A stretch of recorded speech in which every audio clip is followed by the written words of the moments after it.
ಗದಗ ಜಿಲ್ಲೆ ಲಕ್ಷ್ಮೇಶ್ವರ ತಾಲೂಕು ಅಕ್ರಮ ಮರಳು ದಂಧೆ ಜೋರಾಗಿದೆ.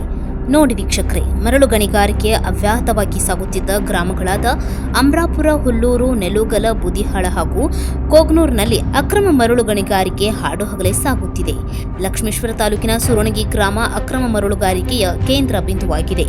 ಈ ಸುರೋಣಗಿ ಗ್ರಾಮದ ಸುಮಾರು 50ಕ್ಕೂ ಹೆಚ್ಚು ಮರಳು ಟ್ರ್ಯಾಕ್ಟರ್ಗಳು ಓಡಾಡುತ್ತವೆ ಹಾಗೂ ಯಾವುದೇ ಲೈಸೆನ್ಸ್ ಪಡೆಯಲಾರದೆ ಅಕ್ರಮ ಮರಳು ಗಣಿಗಾರಿಕೆ ದಂಧೆ ಜೋರಾಗಿದೆ ಎಂದು ಗ್ರಾಮಸ್ಥರು ಹೇಳುತ್ತಿದ್ದಾರೆ. ಗ್ರಾಮದ ಜನರು ಇದರಿಂದ ಮರಳು ಸಾಗಿಸುತ್ತಿದ್ದ ಗಾಡಿಗಳಿಂದ, ಧೂಳುಗಳಿಂದ ಬೇಸತ್ತು ಗ್ರಾಮದ ಜನರು ಆಕ್ರೋಶ ವ್ಯಕ್ತಪಡಿಸಿದರು. ಈ ಬಗ್ಗೆ ಕಂದಾಯ ಇಲಾಖೆ, ಪೊಲೀಸ್ ಇಲಾಖೆ ಹಾಗೂ ಗದಗ ಜಿಲ್ಲೆಯ ಡಿಎಂಜಿ ಈ ಎಲ್ಲ ಇಲಾಖೆಯವರು ಇತ್ತ ಕಡೆ ಗಮನ ಹರಿಸುತ್ತಿಲ್ಲ. ಹಾಗಾದರೆ ಇಲ್ಲಿಯವರೆಗೂ ಅಧಿಕಾರಿಗಳು ಏನು ಮಾಡಿದ್ದಾರೆ ನೀವೇ ನೋಡಿ ಸ್ವಾಮಿ. ಚಿರಹಟ್ಟಿ ವಿಧಾನಸಭಾ ಕ್ಷೇತ್ರದ ಶಾಸಕರಾದ ಡಾ ಚಂದ್ರು ಲಮಾಣಿಯವರು ಬೆಳಗಾವಿಯಲ್ಲಿ ಅಧಿವೇಶನದ ಸಂದರ್ಭದಲ್ಲಿ ಶಿರಹಟ್ಟಿ ಕ್ಷೇತ್ರದ ಬಗ್ಗೆ ಅಪಾರ ಕಾಳಜಿಯ ತೆಗೆದುಕೊಂಡು ಈ ನನ್ನ ಕ್ಷೇತ್ರದ ರೈತರ ಭೂಮಿ ಹಾಳಾಗುತ್ತಿದೆ ಎಂದು ಸರ್ಕಾರಕ್ಕೆ ಹೇಳಿದರೂ ಇಲ್ಲಿಯವರೆಗೆ ಯಾವ ಕ್ರಮ ಕೈಗೊಂಡಿಲ್ಲ.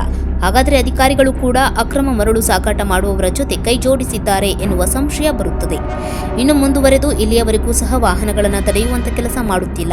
ಹಾಗಾದರೆ ಅಧಿಕಾರಿಗಳು ಏನು ಆಫೀಸಿನ ಎಸಿ ರೂಮ್ ಒಳಗೆ ಕುಳಿತುಕೊಂಡು ಹರಟೆ ಹೊಡೆಯುವುದು, ತಿಂಗಳು ಸರ್ಕಾರ ಸಂಬಳ ಪಡೆಯುತ್ತಿದ್ದಾರಾ ಅಂತ ಅನಿಸುತ್ತಿದೆ. ಹಾಗಾದರೆ ಇಷ್ಟೊಂದು ಭೂಮಿಯನ್ನ ಅಗೆದರೂ ಕೂಡ ನೋಡದ ಇಂತಹ ಅಧಿಕಾರಿಗಳಿಗೆ ಸ್ಥಳೀಯ ಶಾಸಕರಾದ ಡಾ ಚಂದ್ರು ಲಮಾಣಿಯವರು ಇಂತಹ ಬೇಜವಾಬ್ದಾರಿ ಅಧಿಕಾರಿಗಳಿಗೆ ಅವರ ಕಿವಿ ಹಿಂಡುವ ಕೆಲಸ ಮಾಡಬೇಕಾಗಿದೆ. ಇಂತಹ ಬೇಜವಾಬ್ದಾರಿ ಅಧಿಕಾರಿಗಳಿಗೆ ಇಷ್ಟೊಂದು ವಾಹನಗಳು ಏಕೆ ಓಡಾಡಲು ಬಿಟ್ಟಿದ್ದೀರಾ? ಹಾಗಾದರೆ ಅವರೊಂದಿಗೆ ಲಂಚವನ್ನು ಪಡೆದುಕೊಂಡು ಕಣ್ಣು ಮುಚ್ಚಿಕೊಂಡು ಕುಳಿತಿದ್ದೀರಾ? ಹಾಗಾದರೆ ಈ ಕ್ಷೇತ್ರವನ್ನ ಅಧಿಕಾರಿಗಳಿಂದಲೇ ಹಾಳಾಗುತ್ತದೆ ಎಂದು ಈ ವರದಿ ಹೇಳುತ್ತಿದೆ. ನೋಡಿ, ಎಷ್ಟೊಂದು ಗಾಡಿಗಳು ಇವೆ. ಹಾಡಹಗಲೇನೆ ಓಡಾಡುವ ಗಾಡಿಗಳನ್ನು ಹಿಡಿಯಲು ಯಾರು ಬರುತ್ತಿಲ್ಲ. ಹಾಗಾದರೆ ಈ ರೈತರ ಭೂಮಿಯನ್ನ ಕರ್ನಾಟಕ ಸರ್ಕಾರದ ಮಾನ್ಯ ಕಂದಾಯ ಸಚಿವರಾದ ಶ್ರೀ ಕೃಷ್ಣ ಬೈರೇಗೌಡರು ತಾವುಗಳೇ ಈ ರೈತರನ್ನ ಕಾಪಾಡಬೇಕೆಂದು ವಿಜಯ ವಾಯ್ಸ್ ಕನ್ನಡ ಚಾನೆಲ್ ವತಿಯಿಂದ ಕೇಳಿಕೊಳ್ಳುತ್ತೇವೆ. ಆದಷ್ಟು ಬೇಗನೆ ಈ ಕಳ್ಳರನ್ನ ಹಿಡಿಯಬೇಕೆಂಬುದು ನಮ್ಮ ವರದಿಯ ಅಭಿಲಾಷೆಯಾಗಿದೆ. ಸಂಜೀವ್ ಪೋತ್ರಾಜ್, ವಿಜಯ ವಾಯ್ಸ್ ನ್ಯೂಸ್ ಕನ್ನಡ, ಗದಗ.